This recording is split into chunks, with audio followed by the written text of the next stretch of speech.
I'll share my presentation, and I'll be going full screen. That's how it works. So unfortunately, I'm not able to see the chat window. So welcome everybody. Great to see you coming from all over the place.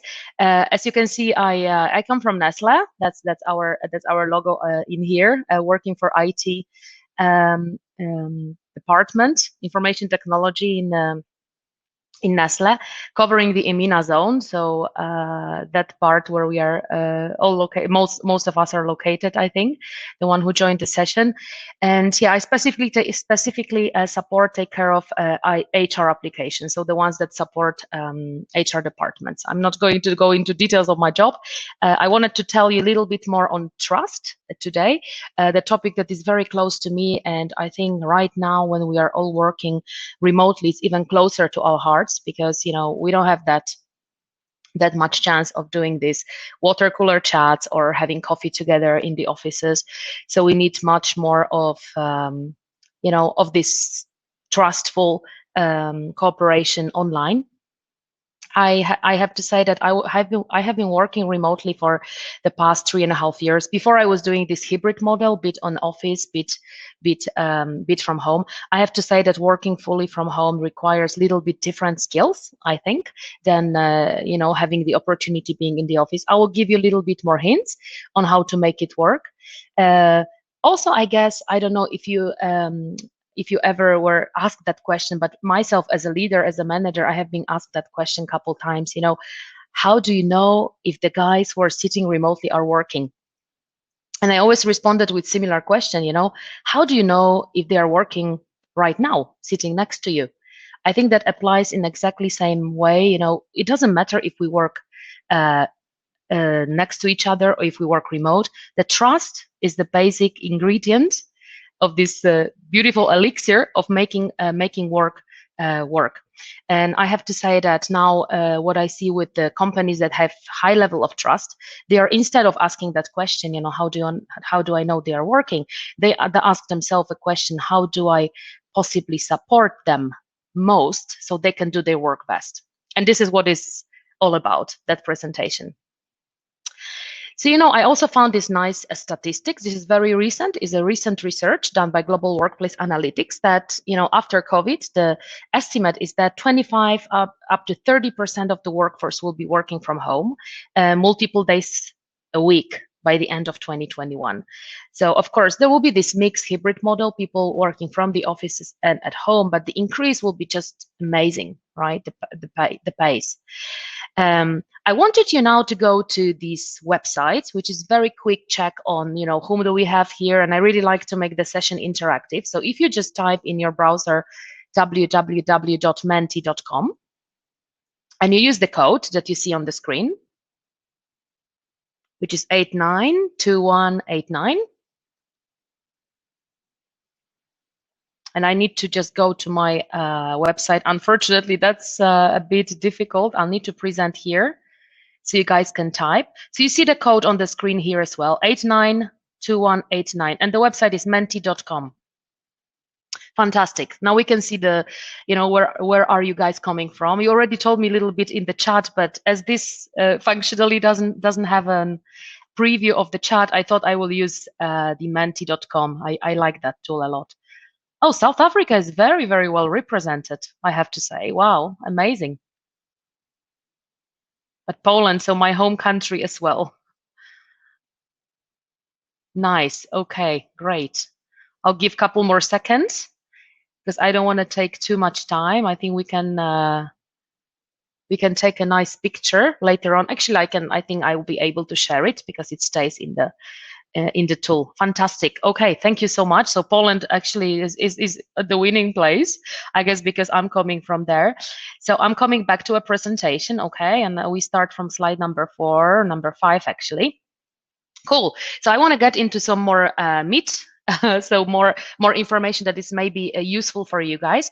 Just as a background information as well. This comes from the Harvard Business Review article. Actually, I think the research was done across a couple years. It was published in 2017, and it shows you, how much trust has impact on on the performance of the companies, but also the employees that work in companies. So 70% less stress, 74% less stress. That's amazing, right? 106% more energized. That's even like double energy. Amazing as well. More productive, 50% more productive. And the last point is also, close to my heart, because we work so hard these days and we really put a lot of energy. But I think that, building this high trust environment leaves less space to burn out, because you feel more taken care of as well. I'll show you later, how we can work on that. So there are these 5 predictors of trust. It also comes from a research that I read some time ago, and it shows that across industries, across countries, it actually was done on 4 continents. So it's not very limited to one place like US, for example. It's really done across the globe. It shows 5 predictors of trust. How we can build on that and how we can use it to build trust. And it's building your personal trust, but also building trust among the your team. I'll show later a bit of the tools, really, how to do it. So the first and foremost is always the competence, it's the expertise. But that piece, I think, is pretty obvious, and all of us are putting effort into being competent, into doing our job best. But this part is also very overrated. It shows that it's actually not only competence and expertise that build a bit trust. They're much more on this. It's actually a very small piece in the end, where I could see from this research. So although you have to be reliable to be successful in your job, you shouldn't forget this personal touch, this being part of the crowd, being human and close to the guys you are working with. The next one is reliability. So for sure, that one is also important. If you say you'll do something on time, you will deliver something on time, just do it. Just be on time. Just fulfill your promises, if I can say it. Say that. So in virtual space, your word is virtually all you have. There is not much space left out there. And yeah, go to meetings on time, or just keep your word. I think that's pretty obvious as well. Then there is consistency. So then trust grows really when spoken values align with the words and with the actions. So what you are saying, it's a bit on a reliability and consistency in the end, right? For me, for example, empathy is my core value, or my family, or constant learning that I really enjoy. So if I would spend evenings in meetings at work, and not dedicating time to family, you see, that would be a disconnect. Or if I wouldn't find time to go to this conference or go to a training, another disconnect. So it's very important to look through your calendar. Does it reflect what you really do? Look through your email. Look through the responses you give to people. Or as a leader, make sure you give the same message as your values tell you, right? Then we have honesty. So honesty is also pretty straightforward. So being honest is, really, can people rely on you, that you are trustful, that that you are saying the whole truth, even if it's not the easiest one? Can you share the difficult times in your company? Can you share that with honesty to your people? I think that's the question for leaders to ask, but also for people working together in a team. And warmth and integrity, it's another part that it works with a team, it works with teammates, but it's also very, very important for a leader. Having an empathy towards people, and showing together with integrity and concern for others. Showing really that you care, that you listen, that there will be always you can always balance, or even make sure that the needs of your employees from your team will be over your own personal needs. And being that whole package actually creates those predictors of trust. So I was just looking at my time as well. Okay, so quiz time again, just a short one, because I'm conscious of time. So I'm going back to to menti.com. And if you go to exactly same website, you will have another question. And just what's from your, okay, we saw these predictors of trust, but what makes you trust another person? What is your personal feeling on that? Reliability, relationship, open communication, great. Openness, experience, keep the word, okay. Being real, genuine intent. So you see, when we look at that, it actually circles back to this result of this research that was done. That okay, expertise matters, of course, it's super important, but without being authentic, without being open, reliable, it just simply will not work. We will not trust that person. Yeah, great. Couple more seconds, right? Openness again, keep words, fairness. I like that one too. I'm very much about fairness as well in my, it's my core value too. Sincerity. Nice. Very nice. I'll definitely keeping it for later, just to whenever I present next. Fantastic. Okay, I'm coming back. So authenticity is the number one. It seems, right, for all of us. I'm coming back then to the presentation. Oh, maybe one more. Action. Oh, that's interesting one. Action. So just yeah, probably just keeping the word and delivering on what you promise. Okay, I'm coming back to the presentation now. Okay, because I have some other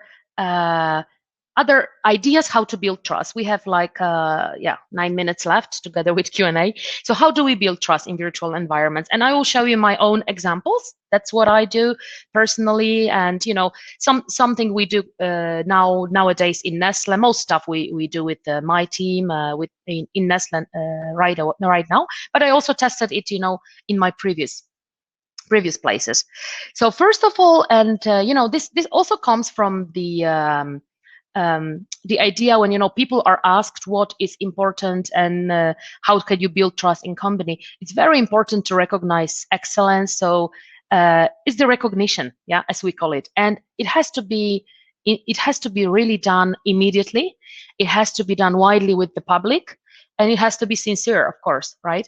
So what we started to do and what we built together as a team, actually in a nice design thinking exercise very recently, it's a new stuff. We'll be starting to do it from next week, because we decided that we need some kind of board, we need some kind of wall of fame, if I can call it like that, that we can use, and it will stay there forever. We can just add, as you can see, little stickers. We have categories. There are pictures. We can post whatever we think is valuable, and that stuff stays there for everyone to be visible. So recognizing excellence, that's for sure the important piece, right? Then we go to socializing. So we said that being authentic came a lot in that question that I asked to you, and being honest, open, communicating. And in virtual space, you need to over communicate. Yeah, let's be honest. You cannot just assume things for granted. So this socializing piece, that comes from one of the I think it was one of the coffee talks that we had together with my team. So you can see that, yeah, some smiley faces, most of them. We try to have fun as well, not just focusing on the tasks done, but really talking about things that matter to us, that happen in our families and in our lives in general, right? So socializing is important. Then I have this one, rotating power. It's really something that I truly believe in. It's about rotating power, but also showing your vulnerability as a leader. So asking people to participate in sharing that. The things that you need to do. So it's also showing more empathy, but letting people learn about how is it to be, or what are the challenges that she is facing that I could chip in. But rotating power, what I mean in here is that there are certain tasks that different people maybe more skilled than you are, and it's maybe more obvious, or it's more done in these agile environments or software development companies that work in tribes, but we try to do it as well. So at least with my leadership team, we tend to give responsibilities for certain tasks and distribute them among ourselves, so we can share. The next one is yeah, I put this favorite Sesame Street persona here because I really enjoy that series.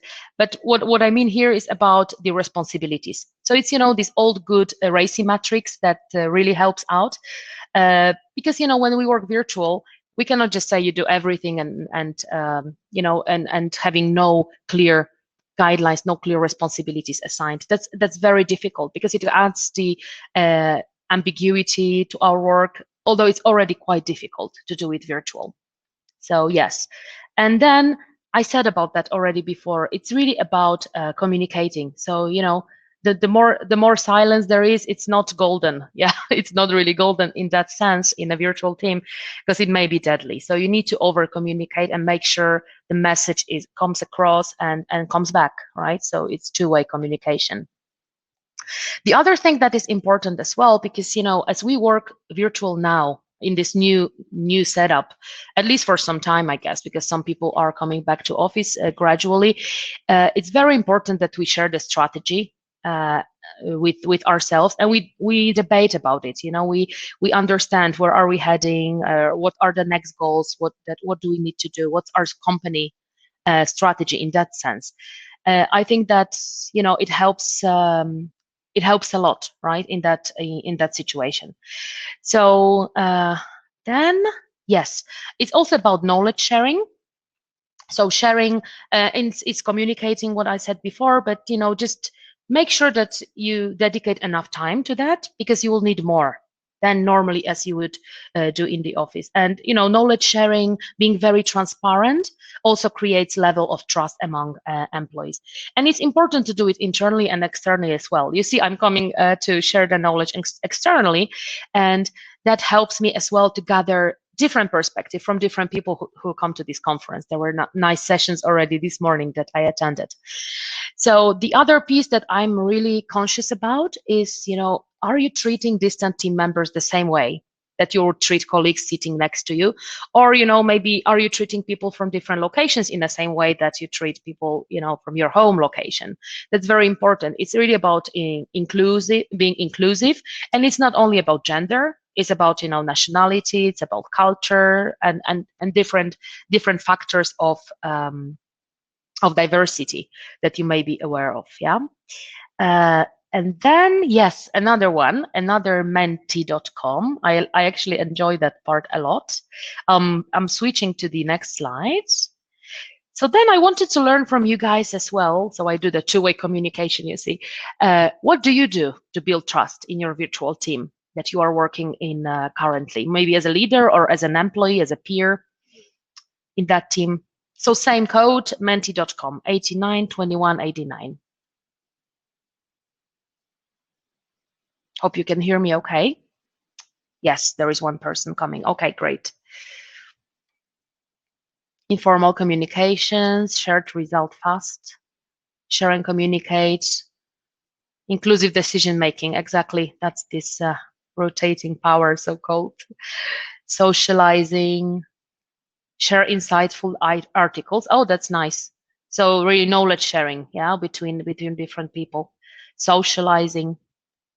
So I guess these virtual coffees, because we are talking about virtual teams, connect daily, following through, being open.